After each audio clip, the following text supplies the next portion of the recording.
Frères et sœurs, chers amis du bout des ondes, bonjour.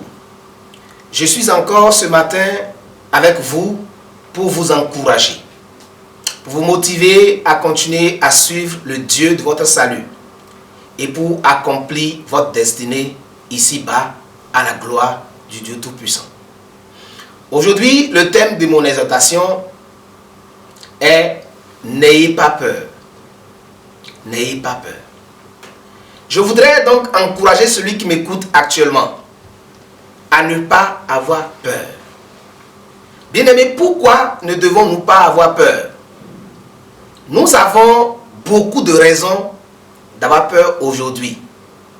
Mais la Bible nous encourage à ne pas avoir peur. Parce que la peur est nuisible à la foi. La peur détruit l'estime de soi, la confiance en soi. La peur inhibe votre faculté intellectuelle, votre capacité à réfléchir pour sortir des conditions ou des situations difficiles. Et le Dieu en qui vous croyez, si vous êtes chrétien, vous avez accepté Jésus comme votre Seigneur, votre Sauveur, vous appelle ce matin à ne pas avoir peur. Nous avons peur pour beaucoup de raisons. Certains ont peur de mourir parce qu'on est menacé de toutes parts. La peur de mourir d'une maladie, la peur de perdre un être cher, la peur de voir ses enfants échouer à leurs examens ou dans leur vie en général, la peur de perdre son emploi, la peur de ne pas hériter le royaume des cieux. La peur a beaucoup de causes. Mais quand on analyse bien, chaque fois qu'un individu a peur, il commet des dégâts autour de lui. Il détruit même ses acquis. Et il paralyse son avenir. Ce matin, je voudrais te dire, toi qui m'écoutes ce matin, ou à l'heure où tu vas m'écouter, le Saint-Esprit m'envoie te dire, n'ayez pas peur, n'aie pas peur. Nous allons voir dans la Bible deux personnes, deux rois. L'un a eu peur et ce que ça crée dans sa vie. L'autre, face au danger, quelle attitude il a eu et quel est le résultat qui en est sorti. Nous voyons premièrement dans 2 Chroniques chapitre 20 l'exemple de Josaphat. Je vais vous lire quelques versets et voir son attitude. Il est écrit dans 2 Chroniques 20 à partir du verset 1. Par la suite, les Moabites et les Ammonites, renforcés par les Maonites, se mirent en route pour faire la guerre à Josaphat. On vint prévenir Josaphat en ces termes. Une vaste armée est en train de marcher contre toi au-delà de la mer morte et d'Édom. Elle a déjà atteint At-Satson Tamar, c'est-à-dire Ein-Gedi. Josaphat prit peur et décida de consulter l'Éternel. Josaphat prit peur et décida de consulter l'Éternel. Il proclama un jeûne pour tout Juda et les Judéens se rassemblaient pour implorer le secours de l'Éternel. Alléluia. Quand vous lisez tout le passage, on dit qu'une grande armée associée à deux autres armées se sont liguées, se sont mis ensemble pour combattre Josaphat, le roi de Juda. Quand Josaphat a appris la nouvelle, la Bible dit qu'il prit peur, il a eu peur. Parce qu'il savait que son armée n'est pas assez forte pour combattre 3 armées. Mais qu'est-ce qu'il a fait?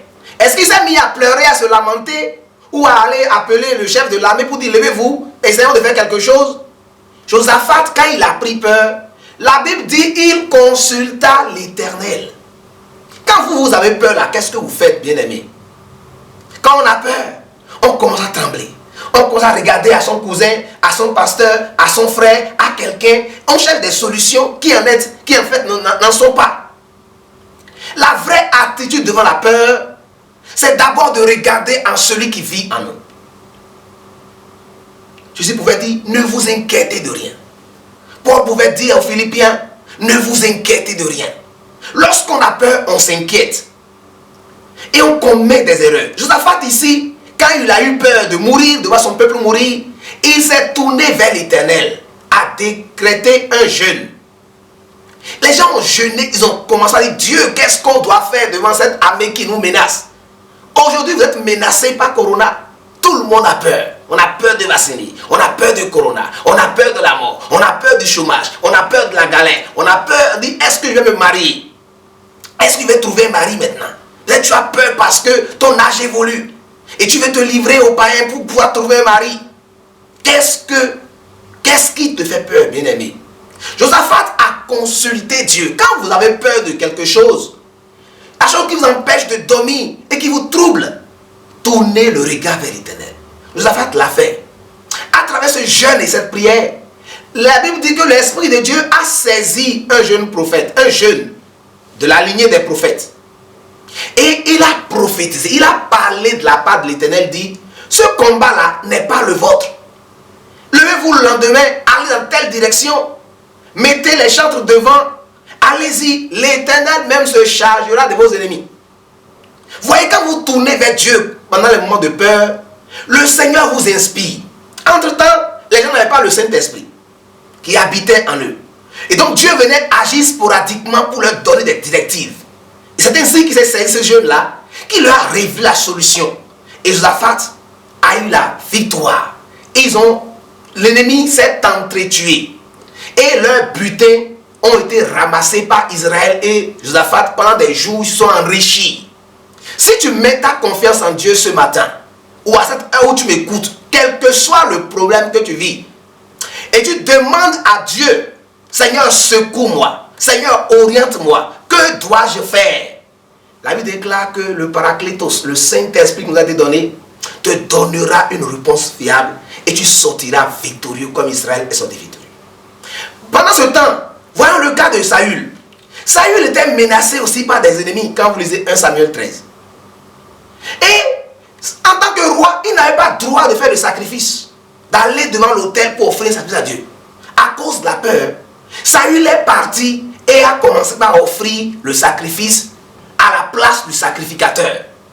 Il a donc péché contre Dieu. D'autre part, il avait peur de perdre ses soldats qui voulaient s'enfuir à cause des menaces de l'ennemi. Finalement, Saül a perdu sa royauté. Il n'a pas gagné la victoire. Il a péché contre Dieu. Et à cause de cette peur qu'il a poussé à désobéir, Saül a été déchu. Il a perdu la guerre. Il est mort comme un misérable, bien qu'étant un loin de Dieu. Voulez-vous mourir comme un misérable? Non, bien sûr. Si vous avez aujourd'hui des problèmes qui vous font peur, tournez votre regard vers Dieu comme Josaphat. Demandez au Seigneur son secours. Demandez au Saint-Esprit, si vous êtes né de nouveau, l'Esprit de Dieu habite déjà en vous. Parlez au Seigneur. Saint-Esprit, fortifie-moi. Quand vous avez peur, vous paralysez votre capacité. Ne laissez pas la peur vous détruire aujourd'hui. Je suis venu vous dire ce soir ou ce matin que le Saint-Esprit est là pour vous consoler, pour vous fortifier. Et que vous devez vous lever et dire non à la peur. Prenez la parole de Dieu. Méditez-la. Réfléchissez à la parole de Dieu. Que dit la Bible face à telle situation? Et vous aurez la victoire à coup sûr comme Josaphat. Que le Seigneur vous fortifie. Levez-vous et vainquez la maladie. Levez-vous, vainquez la peur. Levez-vous, vainquez le doute. Levez-vous avec foi. Dites, je suis plus que vainqueur, car Christ vit en moi. Et celui qui est dans le monde n'est pas plus fort que celui qui est en moi. Et l'Éternel est mon berger, je ne manquerai de rien. Vainquez la paix. Je prie pour toi ce matin. Seigneur mon Dieu, je prie pour celle qui m'écoute, pour celui qui m'écoute. Que le joug de la peur soit brisé à l'instant de sa vie au nom de Jésus. Que le joug de l'inquiétude soit ôté maintenant au nom de Christ Jésus. Que le Saint-Esprit console un cœur, saisisse une vie, libère les captifs, afin que ton peuple ne pêche pas par la peur. Ne pêche pas par la peur. Quelqu'un ne se livre pas à l'immoralité, ne se livre pas aux païens parce que la peur de ne pas se marier. Je prie que la confiance remplace la peur, la foi remplace le doute et que ton peuple soit béni et libéré pour la gloire de ton nom. C'est votre frère Amoussou Louis. Si vous avez été encouragé, priez pour ceux qui sont faibles, que Dieu les fortifie. Abonnez-vous sur notre chaîne Accompli TV. Partagez à d'autres frères afin qu'ils soient bénis comme vous. Shalom, shalom.